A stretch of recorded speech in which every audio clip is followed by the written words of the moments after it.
And here we are with our very first podcast. I've got Jordan here. I'm the Sportsologist. Jordan, how are you? Well, very good, Sportsologist. How are you? I'm excellent.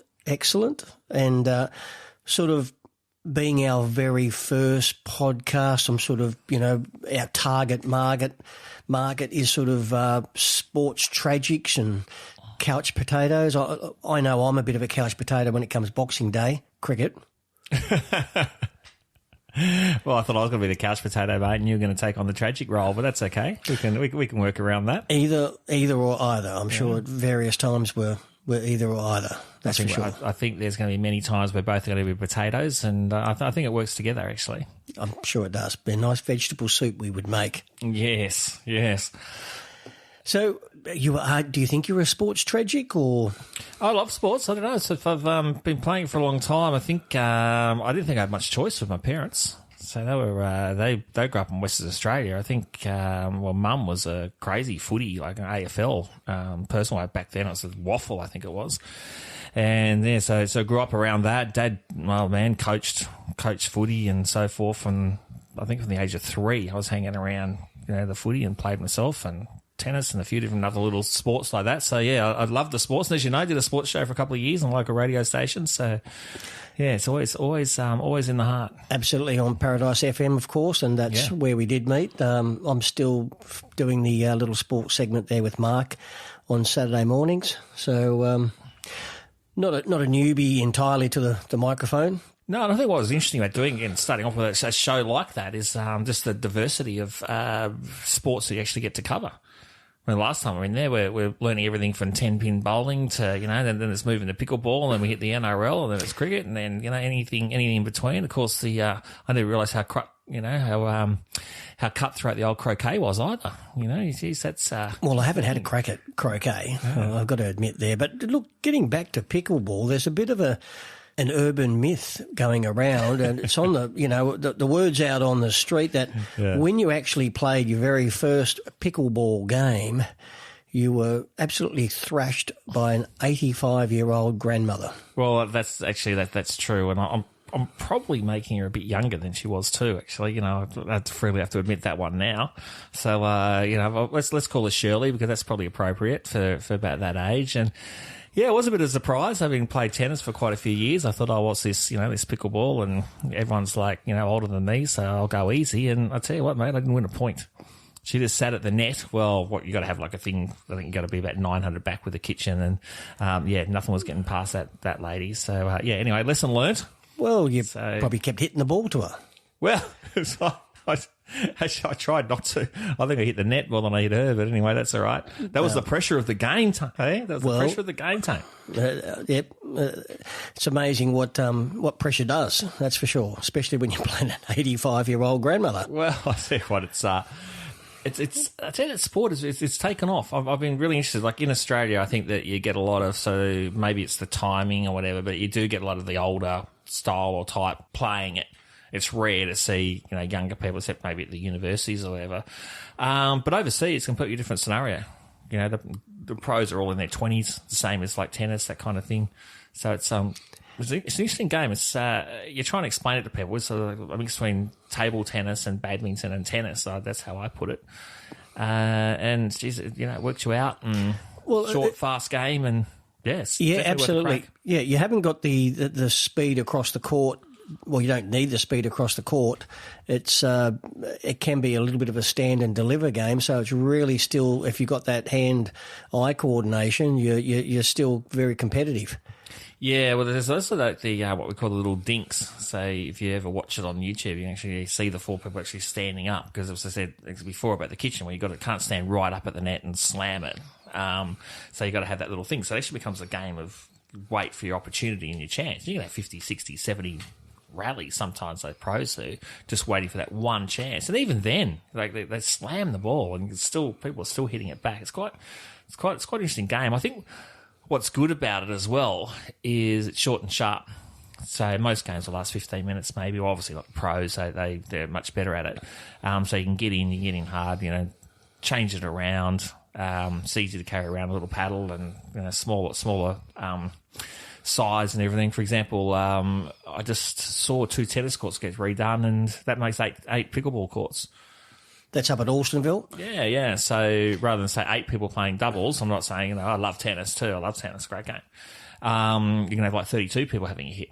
So there's the other sort of scenario as well. But it's not a bad game. And talking about overseas, I think we mentioned a couple of weeks ago we were talking about pickleball, and I mentioned that Andre Agassi and Steffi Graf, who are married obviously and tennis legends, are really pushing pickleball and to be an Olympic sport. I think it will be. I think it's I have to look at the stats, but I think it's one of the fastest growing sports in the world. It's definitely in this country. Because seriously, I really like for a bit of fun. I remember when I was doing the sports show here. When did I start that? 4 years ago. So and this sheet comes across. So you've got this little like run sheets, what's happening in the community or whatever, and so you give it a plug. And this thing came across pickleball. And I thought it was hilarious, and I started reading further, what the hell's a pickleball? And so the pickleball's not actually called a pickle, even though it looks like one. They use a thing called a wiffle ball for best explanation. It's like a giant practice golf ball with all the plastic, with the holes in it and everything like that. And finally, after being heckled for about 5 sessions from the local lady, I rocked down and I did. There's probably got 4 people there. And I thought, okay, I'll give this a go. And then 2 years later, a friend rocked me up and it's full. It's probably about 100 people playing the thing. So that's how quickly it's taken off. Yeah, well, it does sort of favour people who are a bit older and aren't so mobile, and it can be played indoors, and, a lot of factors there that make it appealing to older people. Another bit of a social thing as well. You get to meet people. You get to meet 85-year-old grandmothers, for example. It balances out. Yeah, well, you're not underestimating an 85-year-old grandma. I'm not talking about a pickleball court either. There's some pretty wily 85-year-olds hanging around. Absolutely. Yeah. Look, talking about Olympic sports, I remember quite a few weeks ago when I was talking to Mark, we were talking about cricket coming into the Olympics, and another sport that America, well, they were going to let in, I think it's the next Olympics in America, and I should know when it is, but I have forgotten. But they were mentioning about getting in flag football. Now, did you know much about flag football at all? Or? No, when you mentioned that, like all I mentioned was like touch tag. That's the only thing that even comes close. Yeah, well, it's very much like like rugby league's Oz tag with the tag, but it's played to the NFL gridiron rules. And it's one of the fastest growing sports in the world as well. I thought, well, look, that's a gimme for the Americans to get an Olympic gold medal. But yeah, I did my research, and it's played in 100 countries by up to 20 million people. And Austria has won more world titles than anyone. Okay, Austria. Arnie must be behind that. I'm not too sure. That's all those inspirational Mozart music, mate. Yeah. Yes. Good for the footwork. Maybe it's better in the snow. What do you think? Well, it could be. I don't know how much snow Austria has. You'd think, obviously, skiing would be be one of their major sports. But, so flag football, they're a gun in flag football. So that surprised me. And that's the sort of kind of things that we want to bring up over the coming weeks, little things that sort of spark our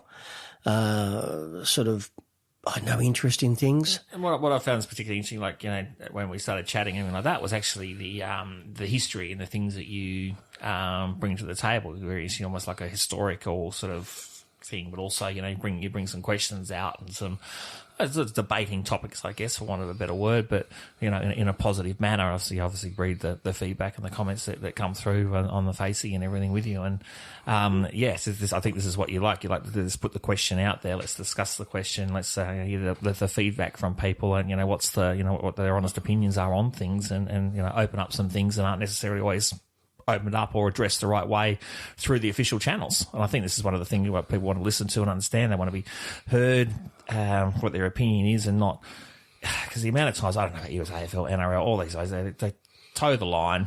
The truth rarely comes out. They've always just got to, play it bad or can't talk about this, can't talk about that. And that's what I see this really coming through is, hitting some topics that perhaps people don't want to touch or talk about. And let's see what people got to say. Absolutely. What I personally like is I like researching those little bits of trivia, and that's. Oh, look, you don't, do you? Yeah, absolutely. What? I know it's come as a surprise to you. I know, but just I don't know. It's just a fascination with a lot of stats sometimes, I love the cricket stats, and obviously rugby league and has a lot more stats. I love baseball stats. I don't do a lot of stories on baseball, but they've got stats for everything. It's, who ate the most hot dogs, bloody... The important stuff, mate. Yeah, the important stuff. But it's incredible. Well, that's why you go so well, You dig up this, this stuff that's, do or die, hot dogs, actually, kind of things, hot dog eating contests. Sort of stuff. Yep, important. Absolutely. Yeah. But that's what, over the coming weeks, we sort of want to bring up a few maybe unknown stories or the lesser known stories, sort of have a bit of a read about that.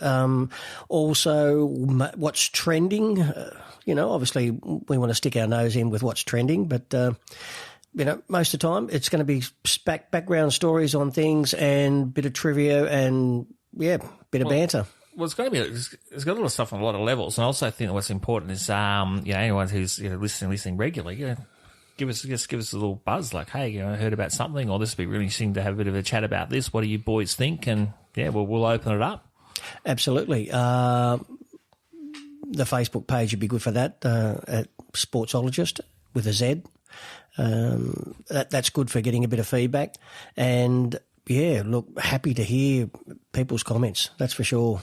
It's actually quite funny. I actually did a story yesterday, and I posted it, and I had as my reference David Middleton, who is the NRL chief statistician. Okay. And anyway, when I posted the story, someone sort of said, "Oh, I'm not too sure whether that's right." And I went, "Oh, okay." And so I said, "Well, the NRL statistician has verified it." Then I did my research, and this guy was 100% correct. It wasn't, the statistician wasn't 100% correct. This other guy was. Yeah. And it was a little bit of an interesting sort of post note to the story that it made the story a little bit bigger. So I just sort of had to change it around a little bit. But it was, so even the statisticians can get it wrong. Well, when you think about it, the stats are only as good as the source you get them from. Correct. And I thought I was being a bit of a safe bet there with the top NRL statistician. And it took me about an hour to research it, and I did find it.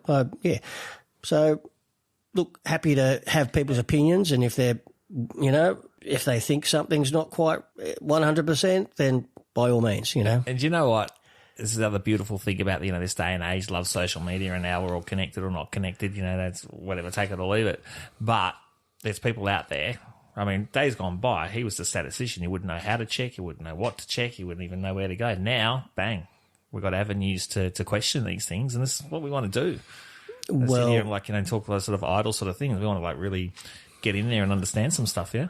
Well, that's exactly what I did say to you a couple of weeks ago about Bradman's final innings. No one knew that he needed only 4 runs to have an even 100 batting average, because back in those days, 1948 you're talking about, the really only source of information was radio and newspapers, and stats weren't that highly sort of sought after.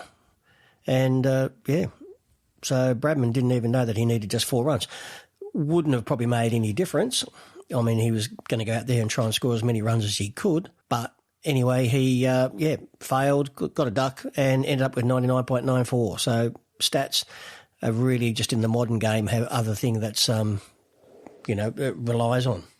I just for a bit of fun doing when my legendary 4th grade cricket career, that's basically what we used to do was everyone discussed you had to put the stats in each week after the game, and all my team went saying, how we go, or how are the boys going? They go, where's my stats, mate? You know, or is it, how many come you haven't put my 50 up? Yeah, like, Well, I just love that. well, that is great. Actually, when I sort of made a bit of a comeback after a long time not playing cricket, and everything was online, and you could look up all your stats, and that was great. I'm sure kids are doing that all the time, but They love it. I found that nowadays kids are more concerned in cricket. They're more concerned about their run rates. So it's not that I got a 50 off 200 balls. I got a 50 off 31 balls. Yeah. And they're all thinking about run rates and scoring quickly. That's a good thing in a way, but it doesn't help players in junior cricket build big innings. And that's the thing. True. And they're all, and it may be a reason why there's not a lot of guys in the Sheffield Shield pushing for spots in the test team, but that's probably the story for another podcast. It is. Well, this has just been the opening one, or the first one, obviously. So, what are you thinking when we hit episode 2? We're going to hit the ground running and get into some good stuff, and we will put some things out there, or any thoughts or comments people have got where to go. Once again, that's what we're about. Well, I was sort of thinking maybe we might look at a few winning and losing streaks in AFL and NRL football and rugby union. I've got a few stats on that, so that might be our sort of little episode that we put up next. I think we can do that. I'm sure we can. Good. So for our first little podcast now for Couch Potatoes and Sports Tragics, there's 2 of them right here, right now. And thanks for listening if you have been listening, and we will endeavour to get another podcast episode out as soon as we can. That's right. We've got to work on our theme song too, mate. Well, that's it. We'll put we'll get the guitar out and have that's right. Have a few tinnies. And anything that will drown out the voices. Exactly. The more creative we get, the longer the longer it'll go. Exactly. Thanks, Jordan. Thanks for coming in. Nice, and we'll see you next time. Okay, mate. Talk to you soon. Cheers. Bye.